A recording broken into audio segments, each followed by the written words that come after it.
దేశంలో కానీ ఎక్కడ లేని ఒక మురికి గబ్బు రాజకీయాలు అటు ఆంధ్రప్రదేశ్లో ఇటు తెలంగాణలో జరుగుతాయండి. ఏ ఏ అంశమైనా రాజకీయంగా పులిమేసి 3 పార్టీలు రాజకీయ మైలేజ్ కోసం ప్రతి సమస్యని వాడుకునేటటువంటి ప్రయత్నం చేస్తుంది. ఈ 12 ఏళ్లలో నాకు కనపడిన నా అనుభవంలోకి వచ్చినటువంటి అంశం ఇదే.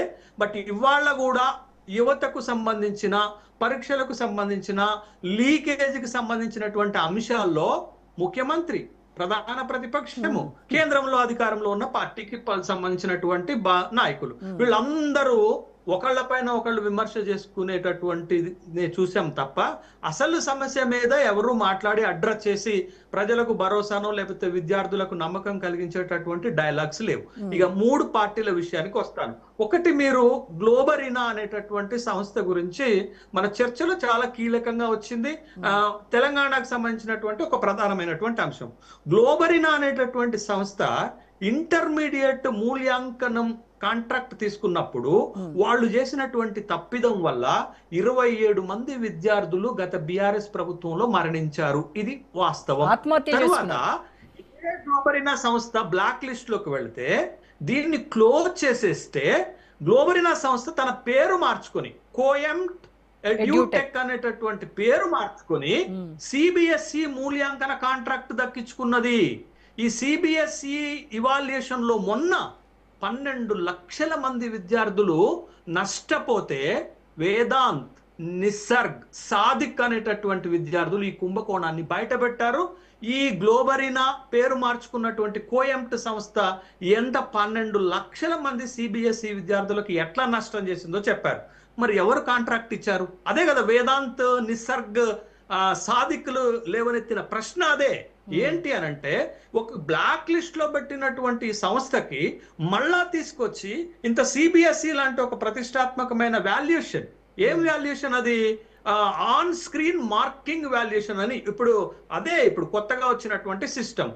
దాంతో కూడా నష్టం చేసింది ఎవరు బాధ్యులు అంటే బీఆర్ఎస్, ఇక్కడ ఆ ప్రభుత్వము, ఇప్పుడు కేంద్రంలో ఉన్నటువంటి సిబిఎస్ఈ కాంట్రాక్ట్ ఇచ్చినటువంటి ప్రభుత్వం. తర్వాత గతంలో గ్రూప్ 1 పరీక్ష లీక్ అయింది, ఎంసెట్ పరీక్ష లీక్ అయింది, ఎస్ఎస్సి పరీక్ష లీక్ అయింది అనేటటువంటి విషయం మనందరం చర్చ చేశాం కదా. ఇది ఒకటైతే, రెండోది ఇప్పుడు కేంద్రంలో ఉన్నటువంటి ప్రభుత్వము కూడా పరీక్షలను, జాతీయ పరీక్షలు నిర్వహించలేక ఫెయిల్ అయింది. నిన్నటికి నిన్న మహారాష్ట్రలో 7 లక్షల మంది రాసే టెట్ పరీక్ష పేపర్ ఒక రోజు ముందే లీక్ అయింది. అక్కడ కూడా బీజేపీ ప్రభుత్వం ఉంది కదా. రెండోది కాంగ్రెస్ ప్రభుత్వం హయాంలో, కాంగ్రెస్ ప్రభుత్వం ఏలుబడిలో ఉన్నటువంటి రాష్ట్రాల్లో కూడా ప్రశ్నపత్రాలు లీక్ అవుతున్నాయి కదా. అది విద్యార్థులకు సంబంధించి. శేషు గారు, ఇక్కడ నా క్వశ్చన్ ఏంటంటే, వాళ్ళ హయాంలో జరగలేదా, మా హయాంలో జరిగితే తప్ప వాళ్ళు ఎవరైనా రాజీనామా చేశారా, మేమెందుకు చెయ్యాలి? ఇది ఎక్కడ దిగ్గోలండి బాబు? దానికి నైతిక బాధ్యత వహిస్తూ రాజీనామా చెయ్యాలి కదా. ఆ శాఖకు చేశారు.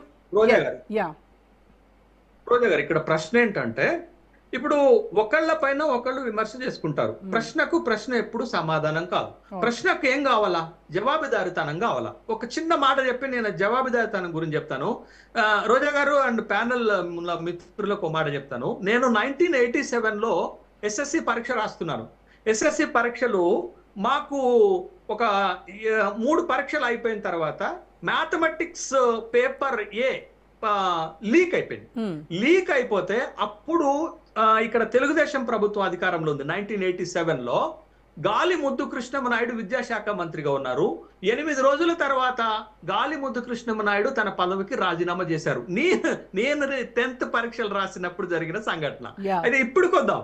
ఇప్పుడు ఏంటి అంటే, రాజీనామా చేస్తే సమస్యకు పరిష్కారం అవుతుందా అనేటటువంటి ఒక ప్రశ్నను తెరపైకి తెస్తున్నారు. నిజమే, రాజీనామా చేస్తే సమస్యకు పరిష్కారం కాదు. కానీ రాజీనామా అనేది ఒక జవాబుదారీతనాన్ని పెంచుతుంది, ఒక కాన్ఫిడెన్స్ ని పెంచుతుంది, ఒక బాధ్యతను పెంచుతుంది. మరొకసారి ఆ శాఖలో అట్లాంటి సమస్య తలెత్తకుండా ప్రీకాషన్స్ తీసుకోవటానికి అది ఉపయోగపడుతుంది అనేది చాలా క్లియర్ గా మాట్లాడుకోవాల్సినటువంటి అంశం. కాబట్టి ఇప్పుడు ఏం జరిగింది దేశవ్యాప్తంగా ఈ పరీక్షల విషయంలో కానీ, విద్యార్థుల సమస్య విషయంలో కానీ,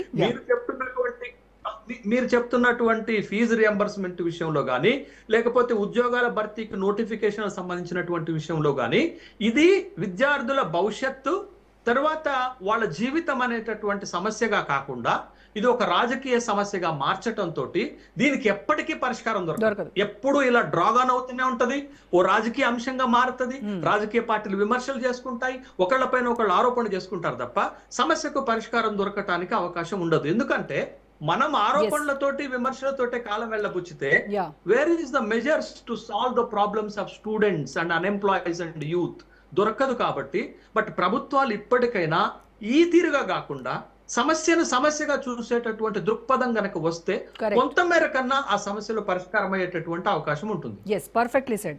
thank you so much Seshu garu, Mohan గారు, ప్రతాప్ రెడ్డి గారు, ప్రసాద్ గారు. థ్యాంక్